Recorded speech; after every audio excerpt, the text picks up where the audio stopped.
100, maybe not, maybe a lot less. It just really depends on the person.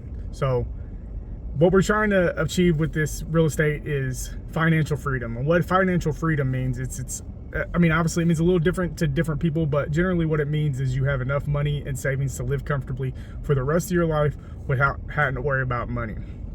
So how do we do this in real estate? I'm going to go over 3 main points of how we do it in real estate, but just to give you a brief breakdown before we really get started is cash flow, equity, and debt pay down. So with these 3 things combined, how many and how are we going to be financial free with real estate? Now, studies say that real estate is the #1 millionaire maker of any type of business. So hopefully I can continue on to that trend and become a real estate millionaire. So I'll break down just some rough numbers on how many properties we may need to become that real estate millionaire, or even just financially free. Not everybody needs to be a millionaire to be financially free, and everybody lives differently, different lifestyles. So one of the things about, we're going to go over what a problem could be. One of the things about having a W-2 job, if you don't know what that is, it means you basically are on payroll for somebody else.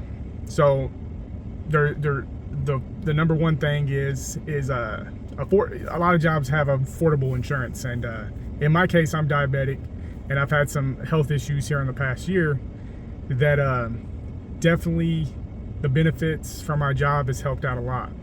They don't pay for everything, but it definitely helps.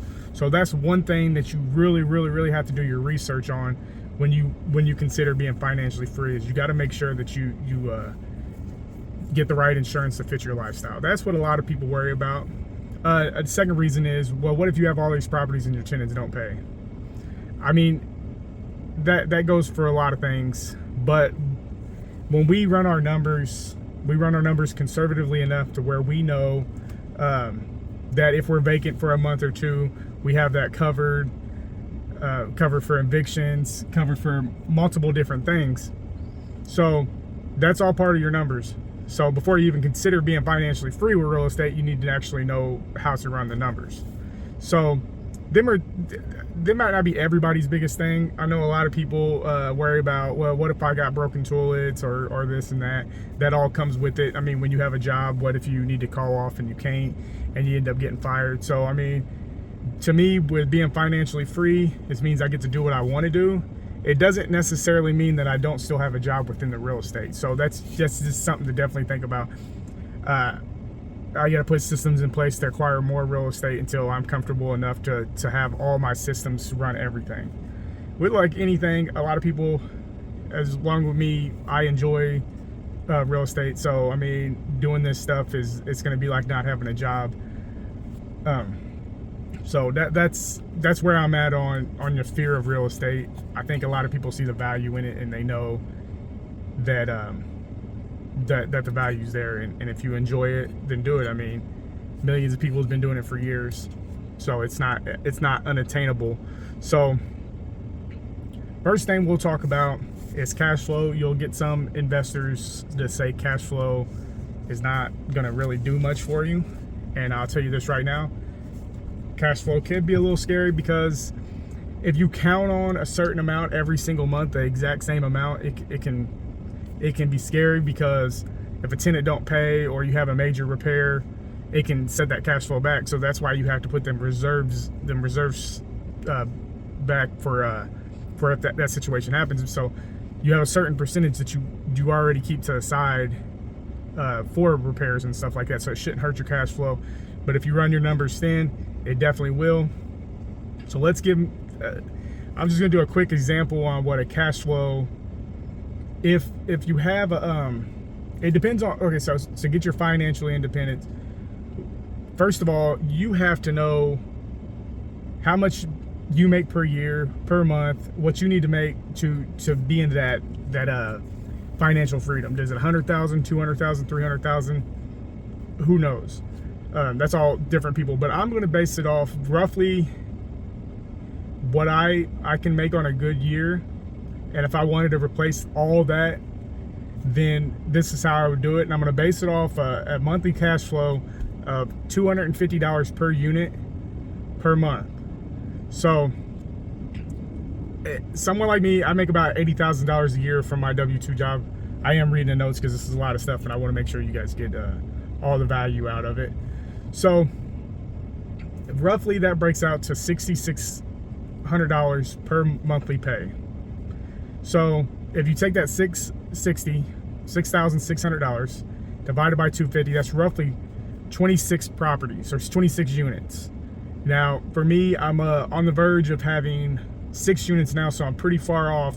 But once you start to scale, things will take off a little bit.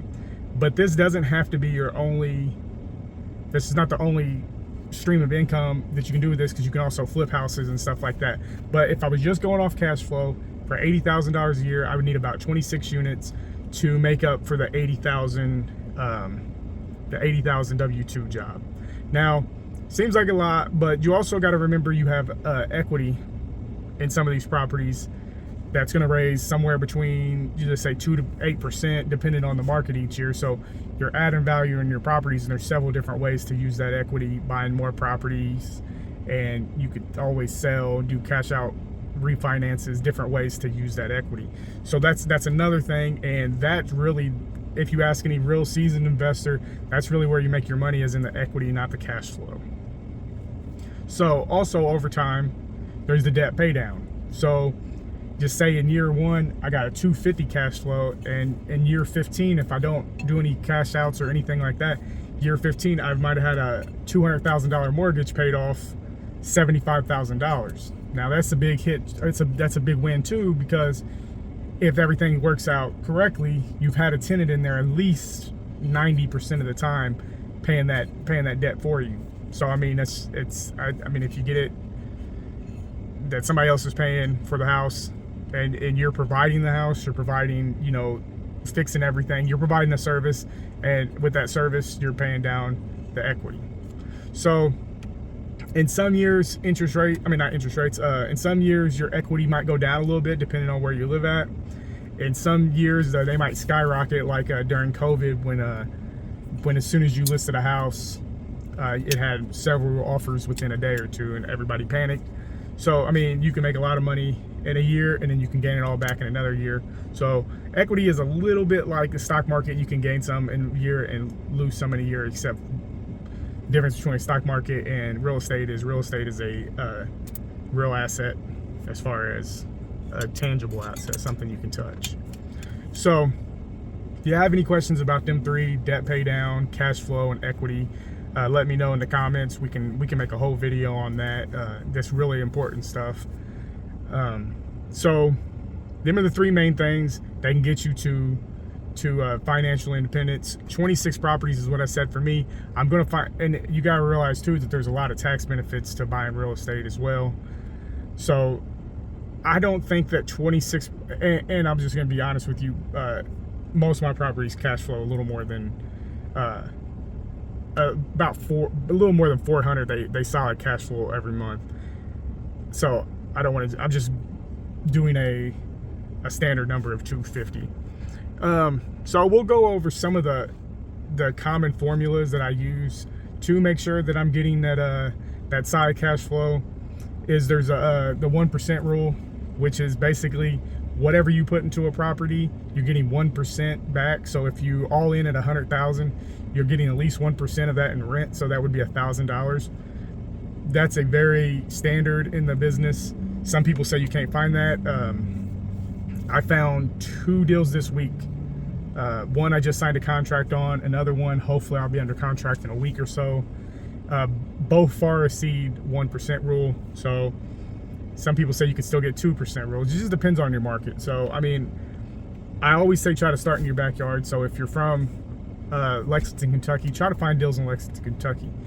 If you cannot, then you might move out a little farther. You might even move out of state. But as being a new investor, sometimes it's a little hard just to jump right into another market, with at least without any contacts. So I mean, it's all possible. Okay, so then another one is when you're making an offer, we have what we call an MAO, which is maximum allowable offer. And basically this is an ARV after repair value minus the repairs times 0.7 will give you your maximum allowable offer. So 2 very common things for you as far as formulas. There's a ton more, and I can make more videos on some of the formulas. I was actually thinking about doing some shorts just to break down some of these formulas in a 60-second content, for you guys can at least get an idea of what they are, and then you can go to the main channel, and if I have a video on that, which I most likely will, I can break it down even farther. So in conclusion, the biggest things I will always say, and I say in most all my videos, is first of all, invest in yourself, get the education, be patient. Remember, this is a process. This is not a get-rich-quick scheme. There is absolutely no quick get-rich-quick schemes in real estate. You can make some big hits every once in a while, but I mean, if you come into it thinking I'm going to wholesale $100 million in the first year, you may, but I mean, I don't see it. But also, just know that when you put good energy into the atmosphere and people out there helping you, make sure if you learn something that you reciprocate that and you help other and newer investors succeed. Like by following this channel, this is going to help me give you guys more content. So you can like and subscribe and share if it's bringing you value and you think it might bring other values. Definitely share. I like talking real estate. That's what I do most of my day when I'm around other people that talk real estate. So whether you need a couple $100,000 or $50,000, $60,000, $70,000, just start to figure out how you can supplement your income. And there's a couple good books out there. One by Bigger Pocket. I can't remember exactly what it's called, but it's called FIRE, Financial Independence, Retirement, or something like that. Anyways, it'll give you kind of an idea of what I'm talking about. I don't necessarily. I think their concept is kind of like you can do like a semi-retirement, like maybe